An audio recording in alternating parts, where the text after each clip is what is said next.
તાનાશાહી સરકારને આપણે એ બતાવવાની કોશિશ કરીએ કે જનતાની વાતો માનવી પડશે અને જનતાની જે પ્રશ્નો છે એ પ્રશ્નોનું સમાધાન કરવું પડશે. લોકો પોતાની પેટ્રોલ ગાડીઓમાં E20 પેટ્રોલને લીધે પરેશાન થઈ રહ્યા છે. પોતાની જે ગાડીઓ છે એ E20 પેટ્રોલને ચલાવવા માટે નથી બની.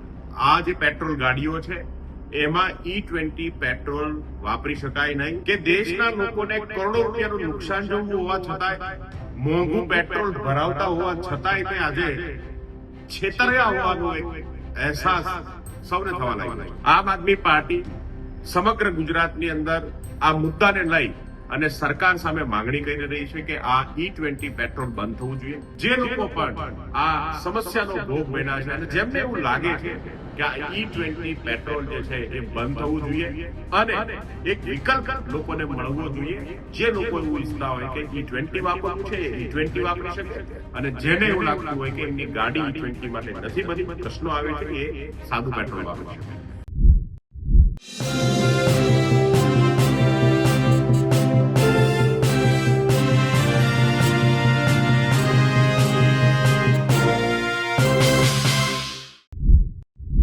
E20 પેટ્રોલ મુદ્દે હવે આમ આદમી પાર્ટી મેદાનમાં આવી છે અને ભાજપ સામે બાથો ભીડી છે.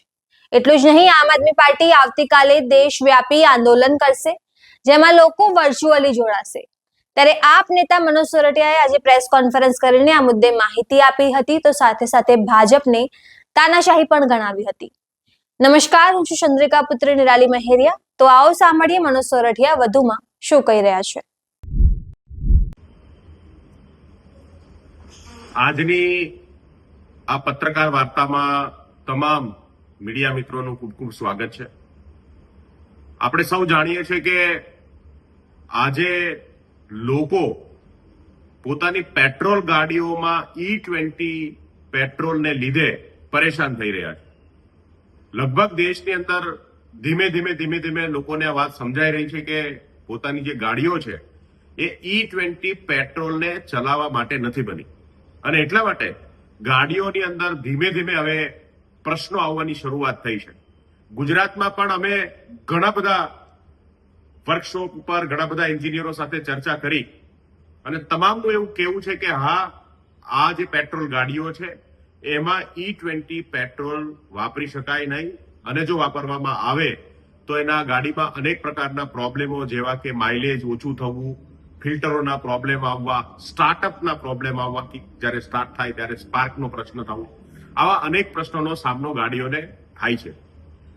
લાખો રૂપિયાની, કરોડો રૂપિયાની જે ગાડીઓ છે, પેટ્રોલ ગાડીઓ છે, એ ગાડીઓમાં હવે ધીમે આ પ્રશ્નો આવી રહ્યા છે. મુખ્ય વાત એ છે કે દેશના લોકોને કરોડો રૂપિયાનું નુકસાન જવું હોવા છતાંય મોંઘું પેટ્રોલ ભરાવતા હોવા છતાંય તે આજે છેતર્યા હોવાનો એક અહેસાસ સૌને થવા લાગ્યો છે. સરકારે કોઈને પણ પૂછ્યા વગર, કોઈની પણ મંજૂરી વગર કંપનીઓ સાથે એડવાન્સમાં આ E20 પેટ્રોલ વાપરી શકાય એના માટેની કોઈ પણ પ્રકારની ટેકનિકલ ચેન્જીસ કર્યા વગર આ જે થોપી બેસાડવામાં આવ્યું છે એનો વિરોધ હવે ગુજરાતમાં અને દેશમાં ઠેર થઈ રહ્યો છે. આમ આદમી પાર્ટી સમગ્ર ગુજરાતની અંદર આ મુદ્દાને લઈ અને સરકાર સામે માંગણી કરી રહી છે કે આ E20 પેટ્રોલ બંધ થવું જોઈએ અને આવતીકાલે આમ આદમી પાર્ટી દ્વારા દિલ્હીની અંદર કોન્સ્ટિટ્યુશન ક્લબમાં એક ટાઉન હોલ થવા જઈ રહ્યો છે. આ ટાઉન હોલમાં દિલ્હીમાં તો લોકો જોડાશે જ તે, પણ સમગ્ર દેશની અંદર વિડીયો કોન્ફરન્સના માધ્યમથી, ડિજિટલ માધ્યમથી હજારો લાખો લોકો આ ટાઉન હોલમાં જોડાવા જઈ રહ્યા છે. ગુજરાતમાં પણ મોટી સંખ્યામાં આમ આદમી પાર્ટીના સમર્થકો, કાર્યકર્તાઓ અને જે લોકો પણ આ સમસ્યાનો ભોગ બન્યા છે અને જેમને એવું લાગે છે કે આ E20 પેટ્રોલ જે છે એ બંધ થવું જોઈએ અને એક વિકલ્પ લોકોને મળવો જોઈએ. જે લોકો એવું ઈચ્છતા હોય કે E20 વાપરવું છે E20 વાપરી શકે અને જેને એવું લાગતું હોય કે એમની ગાડી E20 માટે નથી બની, પ્રશ્નો આવે છે એ સાદું પેટ્રોલ વાપરી શકે. તો આના માટે આવતીકાલે દિલ્હીમાં એક ટાઉન હોલ થવા જઈ રહ્યો છે. લોકો ભેગા થશે. લોકતંત્રની તાકાત લોકોનો અવાજ છે, લોકોનો મત છે. માત્ર એક વખત મતદાન કરી અને મતદારોના હાથ કપાઈ નથી જતા. મતદારોની વાત અને લોકોનો જે અવાજ છે એમને પણ સાંભળવાની જવાબદારી જનતાની જે કઈ વાતો છે અને એના જે અધિકારો છે આપવાની જવાબદારી સરકારોની છે. અને એ વાત આજે દેશની અંદર દેશના લોકો જાણતા થયા છે. તો આવતીકાલે ગુજરાતના લોકોને, ગુજરાતના તમામ એવા જાગૃત નાગરિકોને વિનંતી કે આ વિડીયો કોન્ફરન્સના માધ્યમથી આવતીકાલના ટાઉન હોલ કાર્યક્રમની અંદર આપ સૌ પણ જોડાઓ, આપની પોતાની પણ વાત રાખો અને આપણે સૌ મળી અને સરકારને આ E20 જેવા તાનાશાહી હુકમને અને આ તાનાશાહી સરકારને આપણે એ બતાવવાની કોશિશ કરીએ કે જનતાની વાતો માનવી પડશે અને જનતાની જે પ્રશ્નો છે એ પ્રશ્નોનું સમાધાન કરવું પડશે. ફરીથી એક વખત આવતીકાલના 11 વાગે ટાઉન હોલ થવા જઈ રહ્યો છે.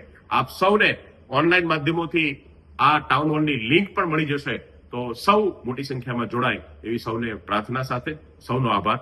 ભારત માતા કી જય. જય જય ગરવી ગુજરાત. તો જેમ તમે મનોજ સોરઠિયાની વાત સાંભળી, આવતીકાલે આમ આદમી પાર્ટી E20 મુદ્દે આંદોલન કરવાની છે, ત્યારે તમે આ વિશે શું વિચારો છો અમને જરૂરથી કમેન્ટ કરીને જણાવજો. એ સિવાય સરકારે અમારું જૂનું ફેસબુક અને ઇન્સ્ટાગ્રામ ભારત દેશમાં બેન કરી દીધું છે, તો તમે અમને અમારા નવા અકાઉન્ટ પર પણ ફોલો કરી શકો છો. અત્યાર માટે બસ આટલું જ. ધન્યવાદ.